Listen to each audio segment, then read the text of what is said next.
Hello friends, welcome back to black horror Hindi channel. दोस्तों, आज हम बात करेंगे ऑस्ट्रेलिया के फेमस अर्बन लेजेंड यारा मायाहू के बारे में। है ना काफी स्ट्रेंज नाम। ये मॉन्स्टर यारा मायाहू नाम से ही नहीं, दिखने में भी काफी अजीब है। इसकी हाइट 3 से 4 फीट तक की होती है, किसी छोटे बच्चे की तरह। बॉडी का कलर बिल्कुल रेड होता है। इसका जो मुंह होता है वो इसकी बॉडी के कंपैरिजन में साइज में बहुत बड़ा होता है। इसके मुंह में दांत नहीं होते हैं। इसे ब्लड पीना बहुत पसंद है। अब आप सोचते होंगे कि जब इसके दांत नहीं है तो ये शायद ब्लड जो है वो टंग से पीता होगा, बट आप गलत सोच रहे हैं। ये मॉन्स्टर अपने हाथ पैर की उंगलियों से ब्लड को पीता है। इसके हाथ का जो पंजा होता है वो ऑक्टोपस के जैसा होता है। इसे ऑस्ट्रेलियन वैम्पायर भी कहा जाता है। आपको पता है इसे क्या खाना पसंद है? हम, यानी ये इंसानों को खाना पसंद करता है, स्पेशली बच्चों को। छोटे बच्चे इसके लिए स्वीट डिश की तरह होते हैं। बाय द वे, सभी मॉन्स्टर के लिए जो छोटे बच्चे होते हैं वो डेजर्ट की तरह ही होते हैं। यारा मायाहू पेड़ों के टॉप पे हमेशा बैठा रहता है, स्पेशली फिग यानी कि अंजीर के पेड़ों पर। यारा मायाहू शिकार की खोज में नहीं निकलता है, बल्कि ये पेड़ पर बैठकर अकेले आने जाने वाले ट्रैवलर या जो लोग पेड़ के नीचे अकेले बैठते हैं, आराम करते हैं, उनको अपना शिकार बनाता है। इसके अलावा अकेले बच्चे को शिकार बनाता है। कुछ लोग बोलते हैं कि वेस्टर्न ऑस्ट्रेलिया में यारा मायाहू ग्रीन और ऑरेंज कलर में भी पाए जाते हैं, वो भी पेड़ में।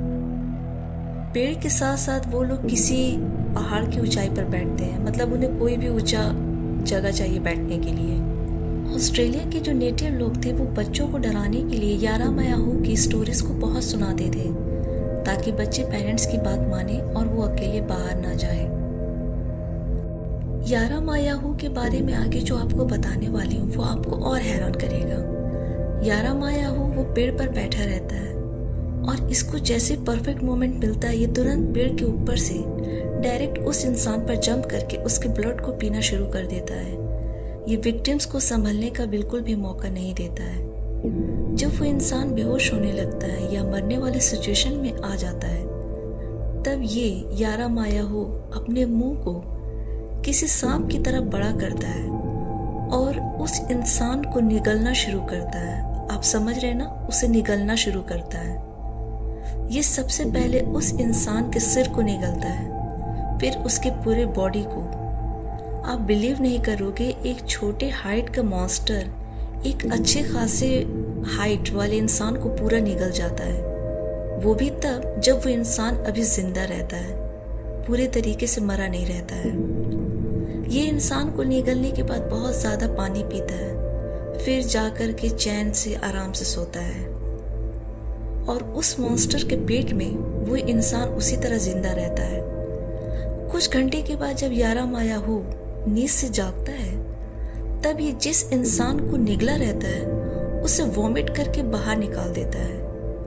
वो मॉन्स्टर कुछ देर के बाद फिर दोबारा उस इंसान को निगलता है, फिर वॉमिट करके बाहर निकलता है, फिर निकलता है, फिर बाहर निकालता है। इस प्रोसेस को फीडिंग रिचुअल्स भी कहते हैं। जितनी बार ये मॉन्स्टर उस इंसान को निगल कर बाहर फेंकता रहता है, तो उतनी बार उस इंसान की हाइट छोटी होती जाती है। यारा मायाहू इस प्रोसेस को तब तक करता है जब तक कि वो इंसान छोटा होकर यारा मायाहू मॉन्स्टर न बन जाए। अगर आप ये सोच रहे हैं कि सपोज वो मॉन्स्टर आपको फर्स्ट टाइम निकलने के बाद आपको वॉमिट करके बाहर फेंक देता है, तो उस टाइम अगर आप मरने का नाटक करेंगे और वहां से भाग जाएंगे, तो मेरे दोस्तों आप ये भी नहीं कर पाएंगे, क्योंकि ये मॉन्स्टर बहुत चालाक होते हैं। जब ये फर्स्ट टाइम आपको अपने मुंह से वॉमिट करके बाहर निकालते हैं, तो ये उस इंसान से 5 कदम की दूरी पे जाते हैं, फिर स्पीड से दौड़कर उस इंसान पर बाइट करते हैं। अगर कुछ रिस्पॉन्स किया तो उसे फिर स्वेलो करने लगते हैं। अगर कुछ रिस्पॉन्स नहीं किया तो फिर 15 कदम दूर जाकर फिर स्पीड से दौड़कर आकर उसके नेक पर अटैक करता है। ये ऐसा इसलिए करता है क्योंकि वो अच्छे से जानता है कि इंसान अपनी जान बचाने के लिए मरने का नाटक भी कर सकता है।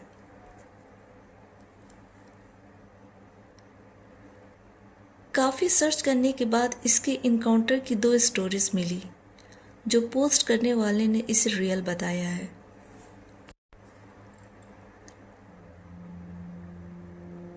ये घटना काफ़ी पुरानी है। एक माँ थी और उनका बेटा, दोनों किसी छोटे से विलेज में रहते थे। अपना गुजारा करने के लिए दोनों लकड़ियाँ काटने जंगल में जाया करते थे। एक दिन लकड़ियाँ काटते काटते काफ़ी टाइम हो गया था। दोनों जब रिटर्न आने लगे तो बेटे ने माँ से कहा कि वो थोड़ा आराम करना चाहता है। तो माँ ने कहा कि ठीक है, तुम आराम करो, तब तक मैं कुछ लकड़ियाँ घर रख कर आती हूँ। अब घर भी ज़्यादा दूर नहीं है। ये बोलकर माँ वहाँ से निकल जाती है और वो बेटा पेड़ के नीचे लेट जाता है। कुछ देर के बाद जब माँ आती है तो देखती है कि वहाँ पेड़ के नीचे उनका बेटा नहीं है। फिर वो इधर उधर उसे ढूंढने लगती है। फिर उन्हें झाड़ियों के पीछे से कुछ अजीब सी आवाज़ आती है। उन्हें लगता है कि शायद उनका बेटा वहाँ है। वो उन झाड़ियों के पास जाती हैं। जो मंजर वो देखती हैं उनकी तो चीख निकल जाती है। वो देखती है कि एक छोटा सा लाल रंग का भयानक जीव है जो कोई बड़ी सी चीज़ को निगल रहा है। वो ध्यान से देखती है तो वो चीज़ कोई और नहीं बल्कि उनका बेटा था। उसकी बॉडी थी जिसे वो भयानक जीव निकल रहा था। वो ये देखकर कुछ सेकंड्स के लिए बिल्कुल शॉक्ड हो जाती हैं। वो बहुत तेज चीखती हैं और वो चीखते हुए उस भयानक जीव के पास दौड़ती हैं अपने बेटे को बचाने के लिए। जब तक वो इस जीव के पास जाती हैं वो जीव उनके बेटे को पूरा निकल जाता है और वहाँ से स्पीड से पेड़ पर चढ़कर गायब हो जाता है। वो उस जीव को हर जगह ढूंढती हैं लेकिन वो मिलता नहीं है। वो वहीं बेहोश हो जाती हैं। कुछ लोग जो उस रास्ते से गुजर रहे थे उन्हें गांव में लेकर आते हैं। उन्हें जब होश आता है तब वो रो रो कर सब बात बताती हैं। फिर सभी लोग बताते हैं कि वो यारा मायाहू है जो पेड़ पर रहता है और ऐसे लोगों को अपना शिकार बनाता है जो अकेले वहाँ से गुजर रहे हैं या पेड़ के नीचे आराम कर रहे हैं। सबने बताया कि उनका बेटा भी अब यारा मायाहू बन गया है। उस माँ के दिल पे क्या बीती होगी जब उन्होंने अपनी आंखों के सामने एक जीव को उनके बेटे को निगलते हुए देखा था। ज़रा इस चीज़ को आप इमेजिन कीजिए।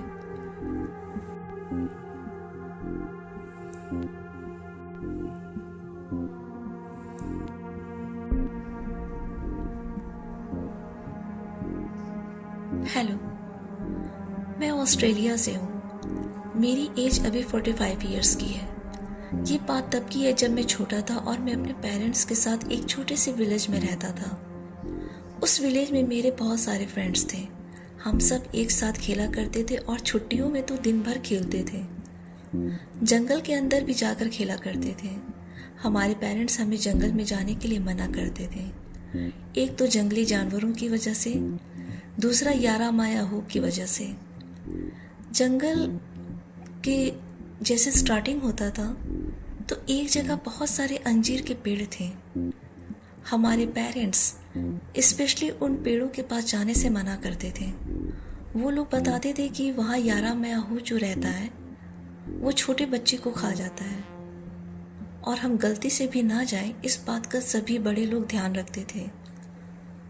हमारे ग्रुप में एक फ्रेंड था जिसका नाम ह्यूगो था। ह्यूगो का घर जंगल के पास था। एक्चुअली हम सभी का घर जंगल के पास था बट ह्यूगो का ज़्यादा करीब था। ह्यूगो एक दिन हम सभी को बताता है कि वो जब भी अकेला रहता है तो उसे कोई पुकारता है अजीब सी आवाज़ में, और जब वो देखता है तो उसे कोई नज़र नहीं आता है। हम सब उसकी बात पे ध्यान नहीं देते हैं। फिर 2-3 दिन बाद ह्यूगो बताता है कि एक शाम जब वो खेल कर घर के अंदर जा रहा था तभी उसे फिर वही आवाज़ आती है। वो उस आवाज़ का पीछा करके जंगल के अंदर जाने लगता है। फिर उसे वो आवाज़ अंजीर के पेड़ के पास से आती है। वो डरते डरते धीरे धीरे उस पेड़ के पास कदम बढ़ा रहा है। तभी पेड़ के ऊपर से कोई जंप करता है और ह्यूगो उसे गौर से देखने लगता है। ह्यूगो आगे बताता है कि वो क्रिएचर छोटा सा था और उसका पेट बहुत बड़ा निकला हुआ था, बड़ा सा मुंह था और बॉडी का कलर बिल्कुल रेड था। वो क्रिएचर ह्यूगो को इशारे से अपने पास बुलाता है। ये देखकर ह्यूगो वहाँ से चिल्लाते हुए अपने घर भागता है। ह्यूगो बोलता है कि उसने अपनी मॉम को सारी बात बताई थी कि उसने यारा मायाहू को देखा है, बट वो काम में बिजी थी इसलिए उसकी बातों पे ज़्यादा ध्यान नहीं देती है।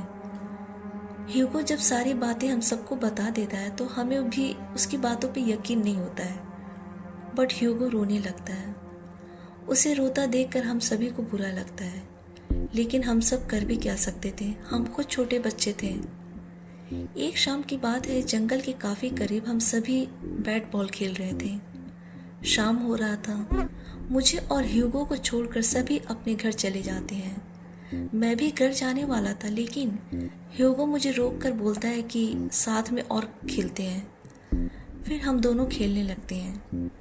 मैं बैटिंग करता हूँ और तेज़ बैटिंग की वजह से वो बॉल जंगल के थोड़ा अंदर चला जाता है, जहाँ पे बहुत सारी झाड़ियाँ थी। मैं ह्यूगो को बॉल लाने को बोलता हूँ। ह्यूगो बॉल लेने चला जाता है। काफ़ी टाइम हो जाता है, बट ह्यूगो जंगल के अंदर से उन झाड़ियों के पास से नहीं आता है। अंधेरा भी काफ़ी हो जाता है। मैं झाड़ियों के पास जाकर काफ़ी आवाज़ देता हूँ, बट ह्यूगो कुछ रिस्पॉन्स नहीं करता है। मैं बहुत डर जाता हूँ और तुरंत ह्यूगो के पेरेंट्स और अपने पेरेंट्स को बताता हूँ। और भी लोग आ जाते हैं। काफ़ी अंधेरा हो चुका था, इसलिए हम सभी लैंप लेकर ह्यूगो को ढूंढने लगते हैं, बट हमें ह्यूगो कहीं नहीं मिलता है।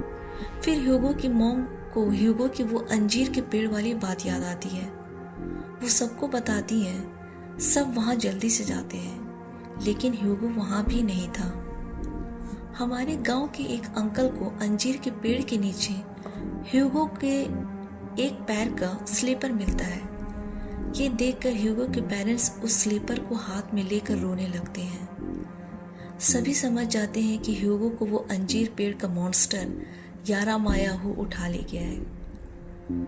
उसने कई बार बताया था कि उसने यारा मायाहू को देखा था, बट उसके पेरेंट्स उसकी बात को सीरियसली नहीं लिए थे। इस घटना के बाद गांव के लोगों ने उस जंगल में जाना ही बंद कर दिया था। कुछ साल के बाद हम उस गांव को छोड़कर एक बड़े से सिटी में शिफ्ट हो गए। इतने सालों के बाद भी आज भी खुद पे गुस्सा करने लगता हूँ कि काश उस दिन मैं खेलने से मना कर देता तो आज ह्यूगो जिंदा रहता। दोस्तों, चैनल पे बाय थैंक्स का बटन इनेबल है। अगर आपको इस चैनल पे स्टोरीज अच्छी लगती है और आप चैनल को सपोर्ट करना चाहते हैं तो आप अपनी खुशी से इस चैनल को थैंक्स भेज सकते हैं। हमें बहुत अच्छा लगेगा और हमें बहुत मोटिवेशन मिलेगा। दोस्तों, इस ऑस्ट्रेलियन अर्बन लेजेंड यारा मायाहू के बारे में मुझे जितनी इन्फॉर्मेशन मिली है सब आपको देने की कोशिश की हूँ। बहुत मेहनत से वीडियो बनाती हूँ, सो आप लोग प्लीज़ इसको शेयर किया कीजिए और लाइक भी किया कीजिए।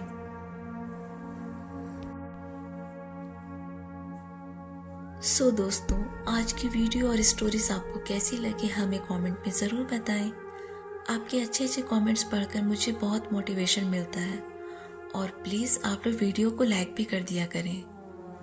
और आप लोग मेरे चैनल को अपने फ्रेंड्स और फैमिली के साथ ज़रूर शेयर करें ताकि इसकी रीच बढ़े। साथ ही आप चाहते हैं कि अगर आपकी स्टोरीज़ को मैं अपनी आवाज़ दूं तो डिस्क्रिप्शन में दिए गए लिंक पर अपनी स्टोरीज़ को भेजें, हम उस पर वीडियो ज़रूर बनाएंगे। चैनल पे जो नए दोस्त हैं उनसे रिक्वेस्ट है कि चैनल को ज़रूर सब्सक्राइब करें, और जिन्होंने सब्सक्राइब किया है उनका बहुत बहुत शुक्रिया। दोस्तों, आप और किस किस टॉपिक्स पे वीडियो चाहते हैं हमें कमेंट में ज़रूर बताएं। Thanks for watching video. आज के लिए इतना ही, मिलती हूँ अगली वीडियो में। Till then bye and take care. I love you all.